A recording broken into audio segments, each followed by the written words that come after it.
पिता परमात्मा पूर्ण ब्रह्म सर्व सृष्टि रचनहार कुल मालिक कबीर परमेश्वर जी, ये हमारे परम पिता हैं।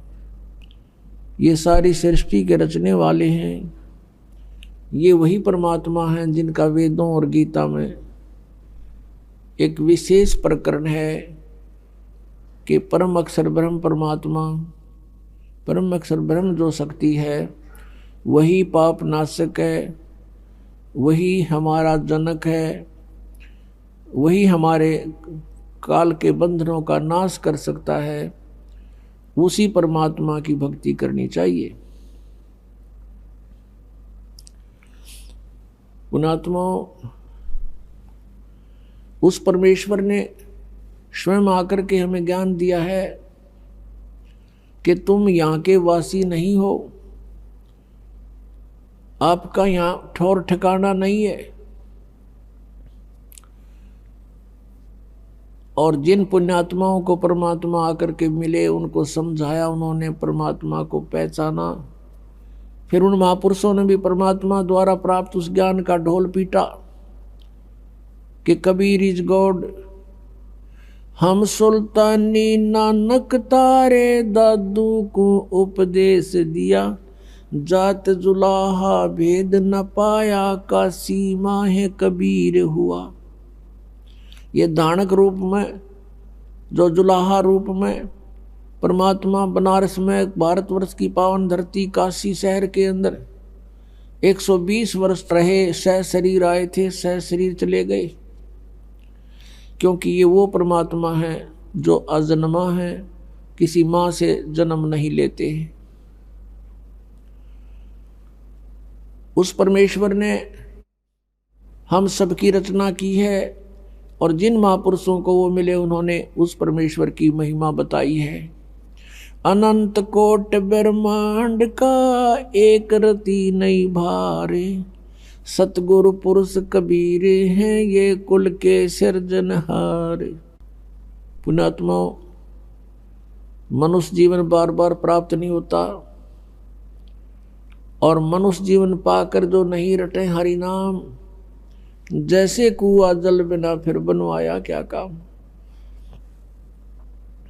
परमात्मा ने आके हमें चेताया है कि तुम इस मनुष्य जीवन को इस काल प्रेरणा से केवल यहाँ इस संसारिक भौतिक सुखों को संग्रह करने पर ही व्यर्थ कर जाते हो, और जिस संपत्ति को सारा जीवन जोड़ते हो, इकट्ठा करते हो, कोठियां बनाते हो, बैंक बैलेंस बनाते हो, ये तुम्हारा नहीं है, तुम्हारे साथ इस काल ने धोखा कर रखा है। पहले तो हमें यही समझ में नहीं आई कि ये काल कौन है। फिर परमात्मा ने जो सृष्टि रचना सुनाई तो वो हमारी बुद्धि में प्रवेश नहीं हुई, वो हमारे गले नहीं उतरी, क्योंकि हमने वो लोक वेद सुन रखा था। तो अभी तक ये समस्या हमारे सामने रही कि हम परमात्मा को परमात्मा स्वीकार नहीं किया, और जो ईश नहीं थे, जो भगवान नहीं थे, हमने उनको भगवान मान लिया। आप जी ने श्री शिव पुराण, संस्कृत से जो शिव पुराण है और वेंकटेश्वर प्रेस से जो प्रकाशित और छपी है, उसमें आपने देखा कि ये काल कह रहा है ब्रह्मा और विष्णु को, यू आर नॉट गॉड, तुम ईश नहीं हो, तुमने गलती से अपने आप को भगवान मान लिया। तो वो कहता मैं ही ईश्वर हूं, ये सब मेरा है। यहां परमात्मा कहते हैं स्वयं आकर के बताया है, और जिन महापुरुषों को वो मिले हैं उन्होंने उस परमात्मा की गवाही दी है। परमात्मा कहते हैं मुल्ला माया मग में बैठी, अनसा चुन चुन खाई, ये ज्योत स्वरूपी कहे निरंजन में ही करता भाई। एक न करता, दो ना करता, नौ ठहराए भाई, और 10वां भी धुंधर में मिल जा सत कबीर दुहाई। ये ज्योत स्वरूपी निरंजन कहता मैं हूं परमात्मा, ये सब कुछ मेरा है। तो गरीबदास साहब जी कहते हैं कि परमात्मा के बारे में तो हमें जानकारी भी नहीं।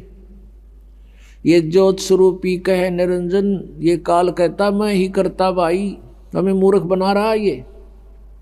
और एक न करता दो ना करता, ये 9 करता ठहरा दिए, 9 अवतार ये सारे भगवान।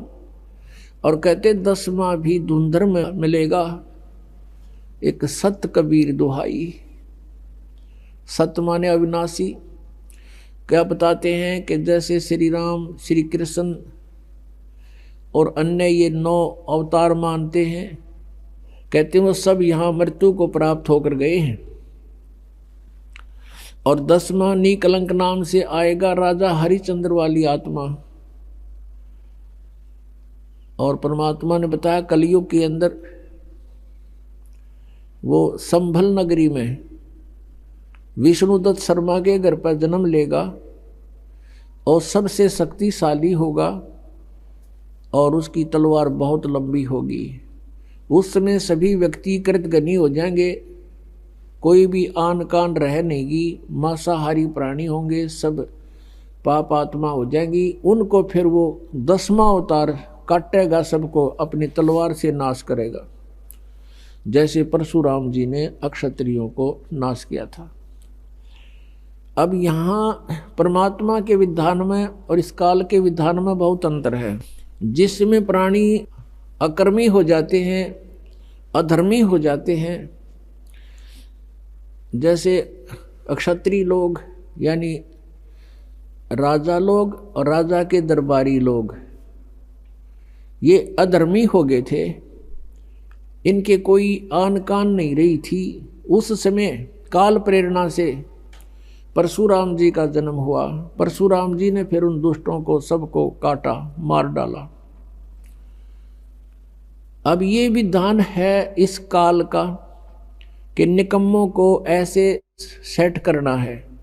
और परमात्मा का विधान है कि किसी बुरी आत्मा हो, अब वो अज्ञान से बुरी होगी और इस तत्व ज्ञान से वो ठीक हो जाएगी। तो परमात्मा का विधान है कि सारे निकम्मा आदमी हो उसको सत्संग सुनावे, तत्व ज्ञान से परिचित करावे, फिर अपने आप उसको विष दिखाई देगा, वो सब बुराइयों से बचेगा। लेकिन काल उस तत्व ज्ञान को नहीं चलने देता, उसको डर बना रहता है कि इससे परिचित होने के बाद प्राणी यहाँ नहीं रहेगा।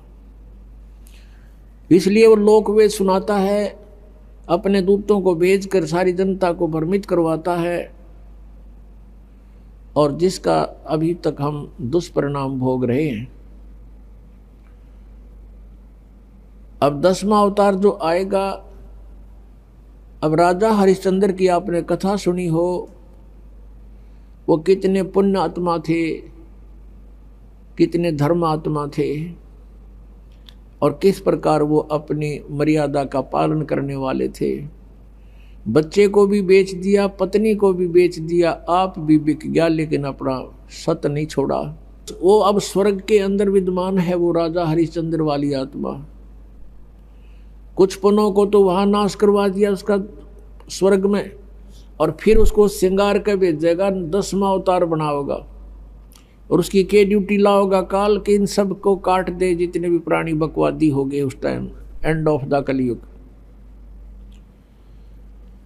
अब वो आवेगा, सबको काटेगा, मार डालेगा, जो निकम्मे अच्छी आत्माओं को छोड़ देगा।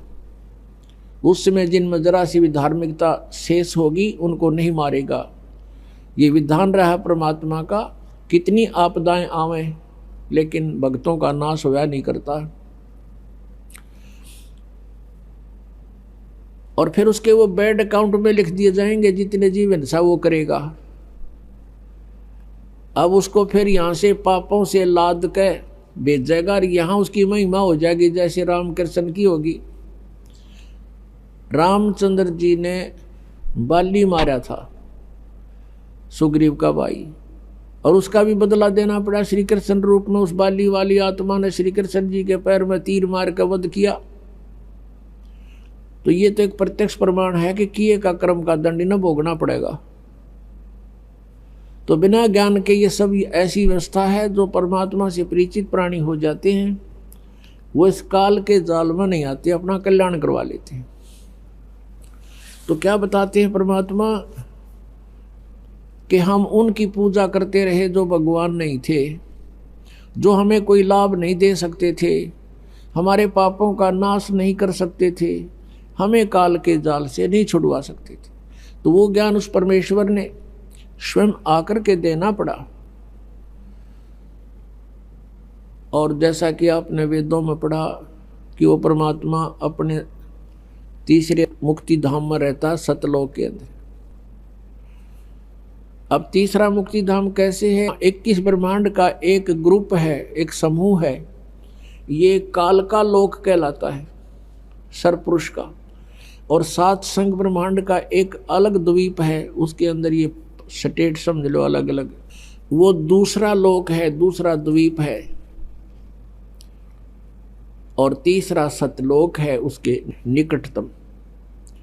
तो तीसरे धाम में रहता वो परमात्मा, मुक्ति धाम में, सतलोक में। और वहां से गति करके, वहां से बहुत तेज स्पीड आता है, अच्छी आत्माओं को मिलता है। फिर वो अच्छी आत्मा परमात्मा से प्राप्त ज्ञान का जगह जगह जाके प्रचार करते हैं। और परमात्मा स्वयं भी, कबीर जी भी अपनी महिमा आप सुनाते हैं। चारों युग में संत पुकारे, कूक कहा हम हेल रे, हीरे माणिक मोती बरसे, ये जग चुगता ढेल रे।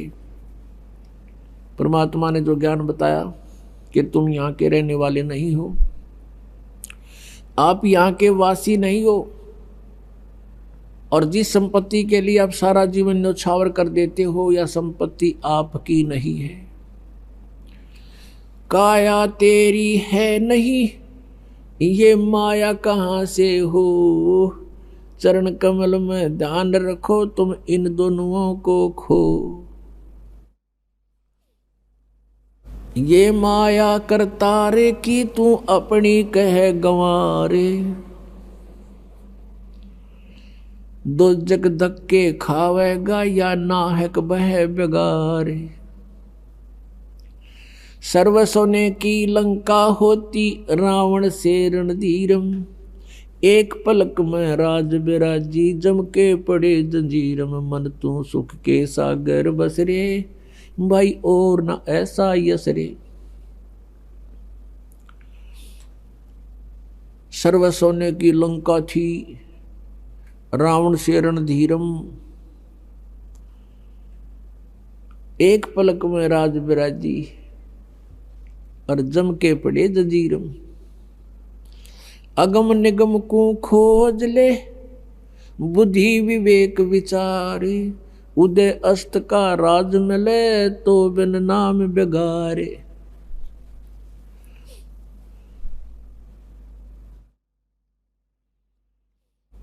भक्ति बिना क्या होते हैं ये भरम रहा संसारे, रति कंचन पाया नहीं रावण चलती बारे। सोने के महल बना रखे थे कुबद्दी ने, सोने की ईंटें, सोने की गारा, और उसमें महल और कई कई मंजिल के।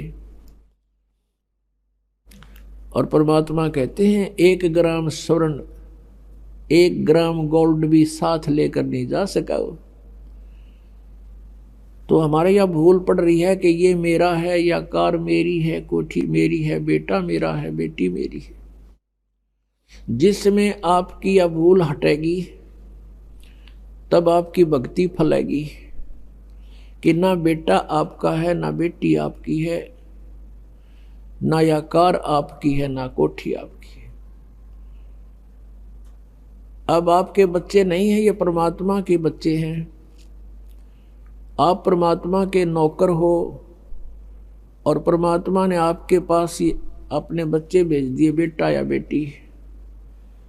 इनको आप अपना मान कर करते हो तो भूल भारी है आपके, लेकिन ये जीव के बस की भी नहीं। इस ज्ञान से धीरे धीरे और भक्ति से, इस एंटीबायोटिक औषधि खाने से, ये तत्व ज्ञान रूपी वचन सुनने से आपको बिल्कुल समझ में आ जाएगी कि सचमुच यहाँ अपना तो शरीर भी नहीं है।